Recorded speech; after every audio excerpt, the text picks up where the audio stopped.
Dear students, this is English with any ideas in Sinhala YouTube channel. Once again, you are going to learn another 5 sentence patterns which are not included in our grammar lessons. ඉතින් ඔබ නැවතත් එකතු වෙලා සිටින්නේ English with any ideas in Sinhala YouTube channel එකත් එක්ක නැවතත් ඔබ සූදානම් වන්නේ අපගේ ව්‍යාකරණ පාඩම් වල අන්තර්ගත නොවන කතා කිරීම සඳහා අත්‍යවශ්‍ය වාක්‍ය ආකෘති 5ක් ඉගෙන ගන්න. ඉතින් ඔබ දන්නවා අපි මේ පාඩම් මාලාව ගෙනෙන්නේ අපගේ anyideainenglish.com ඩිජිටල් පුස්තකාලයේ පවතින පොත්වල අන්තර්ගත පාඩම් වලට සමගාමීව. ඉතින් ඒ නිසා අපි ඉක්මනින්ම ප්‍රවේශ වෙමු අපගේ anyideainenglish.com ඩිජිටල් පුස්තකාලයට. මේ විදිහට Chrome browser එක ඕපන් කරලා අපි simple අකුරෙන් type කරනවා any idea in english.com කියලා අපි type කරන්න try කරද්දී පහලින් අපිට view වෙනවා අපේ link එක anyideainenglish.com. හොඳයි අපි මේ විදිහට මේ link එක click කරලා ප්‍රවේශ වෙමු අපගේ digital පුස්තකාලයට. ඔව් ඊට පස්සේ අපිට මේ get started button එකෙන් අපේ book categories වලට යන්න පුළුවන්. ඔව් මේ තියෙන අපගේ book categories මෙතන read free books මෙතන මේ නොමිලේ කියවන්න අපි එක පොතක් අප්ලෝඩ් කරලා තියෙනවා grammar book 1 ඕනෑම කෙනෙකුට access ලබා ගැනීමකින් තොරව මේ පොත කියවන්න පුළුවන් සෑම පිටුවක්ම. මෙතන ඊළඟ අපගේ අනිකුත් ව්‍යාකරණ පොත් අප්ලෝඩ් කරලා තියෙන මේ කැටගරි එකේ grammar book 2 3 and 4 අනිකුත් grammar පොත් 3ක් අන්තර්ගත කරලා තියෙනවා මෙතන. එතකොට අපේ grammar පොත් 4ක් තියෙනවා. ඉතින් grammar book 2 3 4 කියන මේ පොත් තුන පළවෙනි පිටු 5 කියවන්න පුළුවන් ඕනෑම කෙනෙකුට. ඉතින් පිටු 5න් පිටු අංක 5න් එහාට කියවන්න access ලබා ගන්න අවශ්‍ය වෙනවා රුපියල් 1000ක් වැනි මුදලක් ගෙවලා. ඊට පස්සේ තියෙනවා sentence patterns පොත්. sentence patterns පොත් 3යි තියෙන්නේ. මේ sentence patterns පොත් තුනේම පළවෙනි පිටු 5 ඕනෑම කෙනෙකුට කියවන්න පුළුවන්. අනිත් පිටු කියවන්න access ලබා ගන්න වෙනවා. ඉතින් මෙතන පුද්ගල සංවාද පොත් දැනට 3ක් තියෙනවා. ඉදිරියේදී තවත් පොත් අප්ලෝඩ් වෙනවා මේ කැටගරි එකට. එතනත් පොත්වල මුල් පිටු 5 ඕනෑම කෙනෙකුට කියවන්න පුළුවන්. ඕනෑම පොතක පිටු 5 මුල් පිටු 5 එතනින් එහාට කියවන්න access ලබා ගන්න වෙනවා. ඉතින් අපි මේ පාඩම් මාලාවෙන් අපගේ sentence patterns පොත්වල තියෙන ව්‍යාකරණ පාඩම් වල අන්තර්ගත නොවන නමුත් කතා කිරීම සඳහා අත්‍යවශ්‍ය වෙන වාක්‍ය ආකෘති තමයි කතා කරන්නේ. ඉතින් අපි දැන් පළවෙනි පොතට ප්‍රවේශ වෙමු. මේ විදිහට මේ තියෙන්නේ පොත් 3 sentence patterns පොත් 3. ඉතින් ඒ වගේම මතක් කරන්න ඕන මේ කවුරු හරි අවශ්‍ය නම් කාට හරි හිතෙනවා නම් මුද්‍රිත පොත් ගෙන්වා ගැනීම සුදුසුයි කියලා මේ පොත් ඔබට ගෙන්වා ගන්න පුළුවන් තැපෑලෙන්. එතකොට සාමාන්‍යයෙන් මේ දැනට අප්ලෝඩ් කරලා තියෙන පොත් සියල්ල එකවර ගෙන්වා ගැනීම තමයි ඔබට වාසිදායක වෙන්නේ. එක පොතකට රුපියල් 550 ගානේ තැපැල් ගාස්තු සමග ඔබට ගෙවන්න පුළුවන් නම් තැපැලෙන් මුද්‍රිත පොත් වශයෙන් එවන්න පුළුවන්. එතකොට දැනට පුස්තකාලයේ පවතින පොත් 10ක් එහෙම වුණොත් ඔබට රුපියල් 5500ක වගේ මුදලක් ගෙවන්න වෙනවා. ඒ පොත් 10 මුද්‍රිත පොත් වශයෙන් ගෙන්වා ගන්න. ඉතින් මුදල වාගේ නෙමෙයි මේ පොත්වල බොහොම වටිනා අන්තර්ගතයක් තියෙනවා. ඉතින් ඔබට මේ පාඩම් අධ්‍යයනය කරමින් යද්දී තේරෙනවා මේ පාඩම් කොයිතරම් වටිනවද මේ පොත්වල අන්තර්ගතය කොයිතරම් වටිනවද කියලා. එහෙමනම් අපි පළවෙනි පොතේ pages view කරගමු මේ විදිහට. අද අපිට තියෙන්නේ patterns අංක 6 ඉඳලා සාකච්ඡා කරන්න 6 සිට.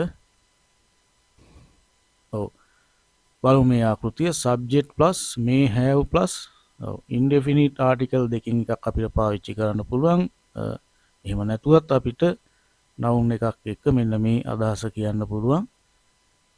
යමෙකුට යමක් ඇති. යමෙකුට යමක් ඇති. She may have a psychiatric disorder. ඇයට මානසික ආබාධයක් ඇති. The patient may have some pain. ලෙඩාට යම් වේදනාවක් ඇති. The police may have some suspicion on me. පොලිසියට මා ගැන යම් සැකයක් ඇති. Priest may have some spiritual power. කපුවන්ට යම් අධ්‍යාත්මික බලයක් ඇති. Your neighbors may have some anger on me. ඔබේ නෑදෑයින්ට ඔබ ගැන යම් තරහක් ඇති.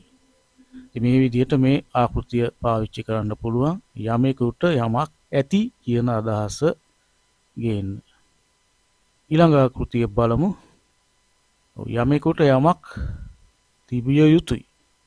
බලමු subject plus must have plus indefinite article දෙකින් එකක් ඇතුව හෝ නැතුව නාමපදයක් සමග මේ අදහස කියන්න පුළුවන්. He must have a political influence to do this. ඔහුට දේශපාලන බලපෑමක් තිබිය යුතුයි මේක කරන්න. One must have a justifiable reason to commit suicide. කෙනෙකුට සාධාරණ හේතුවක් තිබිය යුතුයි සියදිවි හානි කරගන්න. Relatives must have a pass chit to visit the patients. ඥාතීන්ට අවසර පතක් තිබිය යුතුයි රෝගීන්ව බලන්න. Customers must have an identity card to withdraw money from the banks. ගනුදෙනුකරුවන්ට හැඳුනුම් පතක් තිබිය යුතුයි බැංකු වලින් මුදල් ආපසු ගන්න. One must have a citizenship to contest in a presidential election. කෙනෙකුට පුරවැසි භාවයක් තිබිය යුතුයි ජනාධිපතිවරණයකට තරඟ කරන්න. මේ විදිහට යමෙකුට යමක් තිබිය යුතුයි කියන අදහස ගන්න මෙන්න මේ ආකෘතිය පාවිච්චි කරන්න පුළුවන්. අපි බලමු ඊළඟ ආකෘතිය. යමෙකුට යමක් තියෙන්න ඇති කියන අදහස තමයි මේ ආකෘතියෙන් ගම්ම වෙන්නේ. Subject plus must have had plus noun. He must have had some mental disorder to do such a crime. ඔහුට යම් මානසික ආබාධයක් තියෙන්නේ නැති එවැනි අපරාධයක් කරන්න. She must have had some financial problems to hang herself. ඇයට යම් ආර්ථික ගැටලු තියෙන්නේ නැති ගෙල වැළලා ගන්න. I must have had merits to have your love. මට පින් තියෙන්නේ නැති ඔබගේ ආදරය ලබන්න. ඔව්.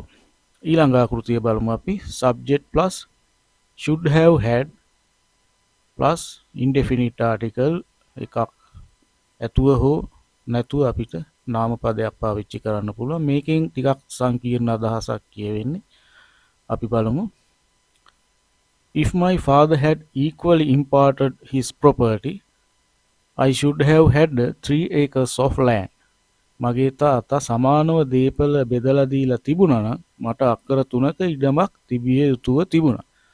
ඉතින් මගේ තාත්තා එහෙම සමානව බෙදලා දීලා නැහැ. ඒ නිසා මට එහෙම හිමි වෙලා නැහැ. ඉතින් අන්න එවැනි අදහසක් තමයි මේකෙන් ගම්ම වෙන්නේ. If my father had equally imparted his property, I should have had 3 acres of land. If our former rulers had properly managed the resources of the country, present generation should have had an affluent economy. අපේ හිටපු නායකයෝ රටේ සම්පත් නිසියාකාරව කළමනාකරණය කරලා තිබුණා නම් වත්මන් පරපුරට සමෘද්ධිමත් ආර්ථිකයක් තිබිය යුතුව තිබුණා. If you had honestly served your company, you should have had a good position there. ඔබ ඔබේ සමාගමට අවංකව සේවය කරලා තිබුණා නම් ඔබට හොඳ තනතුරක් එතන තියෙන්න තිබුණා. ඊළඟ ආකෘතිය බලමු. Subject plus has have දෙකෙන් එකක් පාවිච්චි කරන්න පුළුවන්. has been have been කියලා ගන්න වෙනවා. බලමු උදාහරණ. The thief has been here a little while ago. සොරා මෙතන ඉඳලා තියෙනවා ටික වෙලාවකට කලින්. The thief has been here a little while ago. They have been at the bus hall a few minutes ago. ඔවුන් බස් නැවතුමේ ඉඳලා තියෙනවා විනාඩි කිහිපයකට කලින්. His motorcycle has been there before the blast. ඔහුගේ යතුරු පැදිය එතන තිබිලා තියෙනවා පිපිරීමට කලින්. The suspicious man has been here before the incident. සැකකටයුතු පුද්ගලයෙක් ඉඳලා තියෙනවා මෙතන සිද්ධියට කලින්. හොඳයි. එහෙමනම් අපි තවත් වාක්‍යාකෘති 5ක් ඉගෙන ගත්තා අපගේ ව්‍යාකරණ පාඩම් වල අන්තර්ගත නොවන නමුත් එදිනෙදා කතා බහට අවශ්‍ය කරන වාක්‍යාකෘති අපි මේ පාඩම් මාලාවෙන් ගෙන එන්නේ.